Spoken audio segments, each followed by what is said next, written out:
Who are you? What do you do? So what do you got? I'm Michael. I do YouTube videos. Budget Buildz with a Z. So this is a early Westmoreland 1980 Rabbit. Clemson University built this car in 1993. It was an electric race car.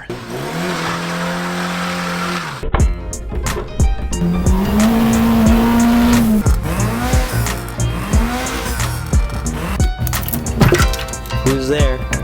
Connecting rod. That's good.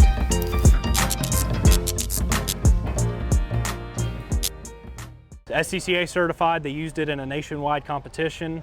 It's got a 9-inch DC General Electric motor, 20, I can't remember what, these are like 75 pounds a piece. These might be a little bit lighter. Anyways, it's got 20 batteries, 6-volt batteries. What would be different from these and what was originally put in there? So it's basically just the amperage hours.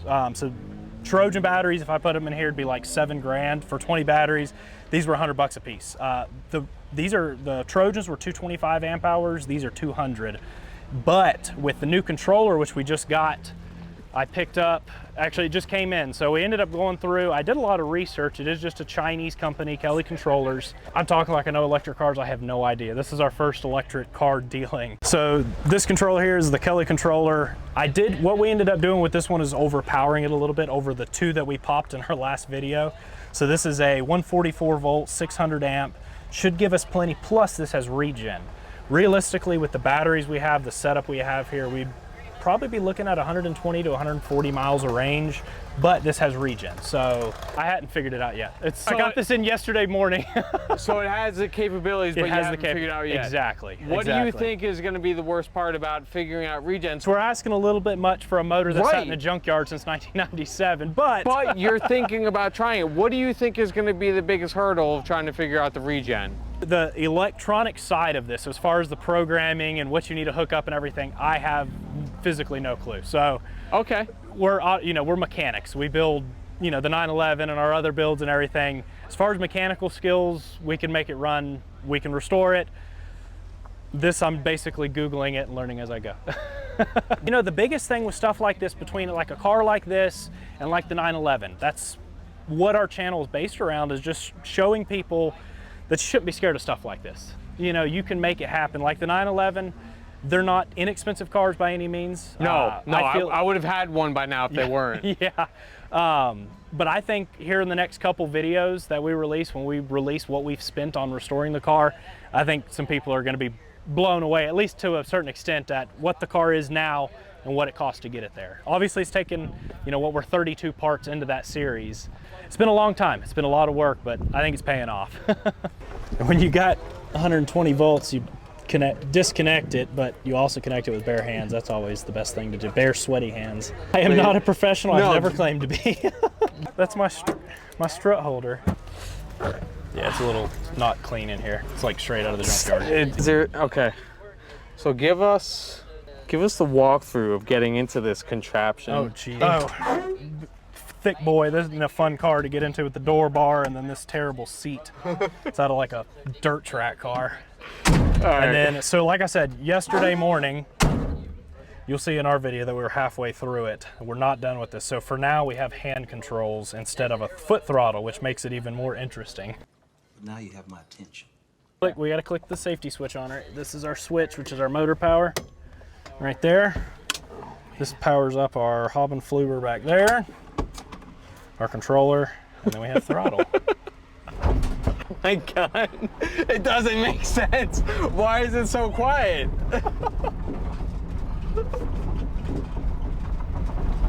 It doesn't make sense why it's so quiet. I know. Yeah. It runs on hopes and dreams, actually.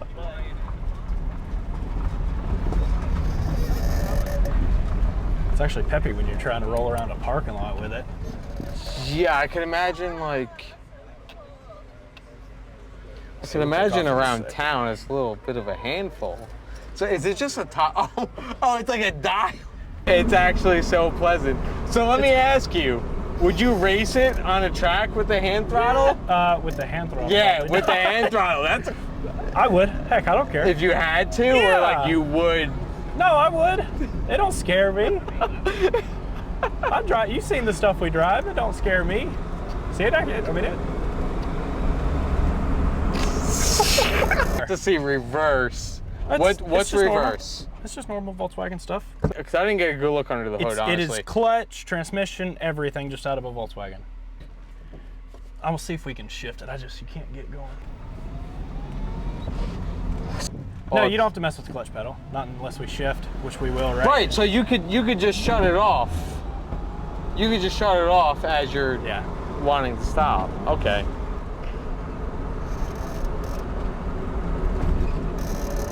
We'll actually come back down to second right here. That's probably fourth. Yeah, that's kind of. I mean, it's the hand throttle that makes everything kind of a little confusing with the clutch pedal and shit. It's obnoxious. At least, like I said, you just throw it in gear and you don't have to worry too much about it. Nope. It's on or off. That's all there is. Ridiculous. This is fully legal, in case anyone wonders. Yeah. Hand throttle's actually suggested by Georgia state law, right? Exactly. You think it'd throw gravel on anything if I give it a little? Wait, we can. It's not. It's just gonna. No, but when you got a bunch of Mark 1s, I mean, you got to mix something else weird in there. So. It's weird and different, ugly and rough, and there's a lot of people didn't like the electric car. I'm like, why? No, whatever. Yeah.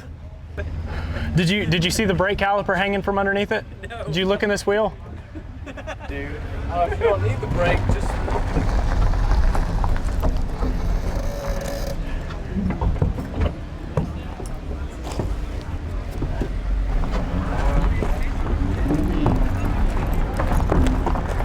So that's Mike from Budget Buildz YouTube. Electric race car restoration.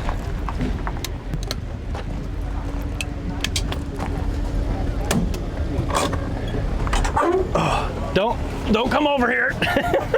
Let the fat guy get out first. It kind of comes to the point where we've got to make a decision.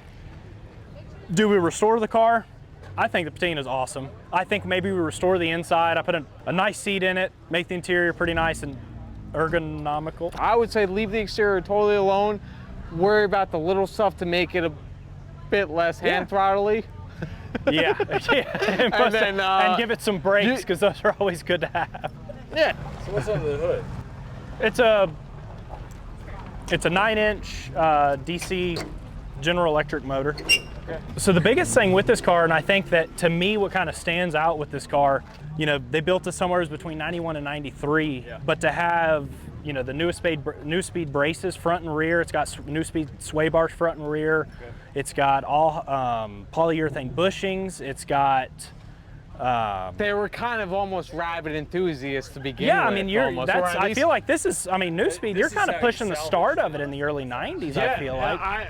It's got like 80K lowering springs. This thing sits like a monster truck in it. At the end of the day, you can't find this stuff easily. You have to wait to find it. So like these were, even if they weren't enthusiasts, they were at least ready to buy the right stuff. Well, my thing with this car when we got it, and I was like, I want to rescue it because it's electric and it's different, but at the same time, if it fell through, the braces, the BBS air dam, the Sirocco steering wheel. It's got a bolt-in rabbit cage. I mean, when have you seen a actual actually a bolt-in? Who ever built a cage for a rabbit that was like a factory bolt-in cage? So it's just different. It's weird and different and ugly. Oh, okay, never mind. Beautiful. Beautiful.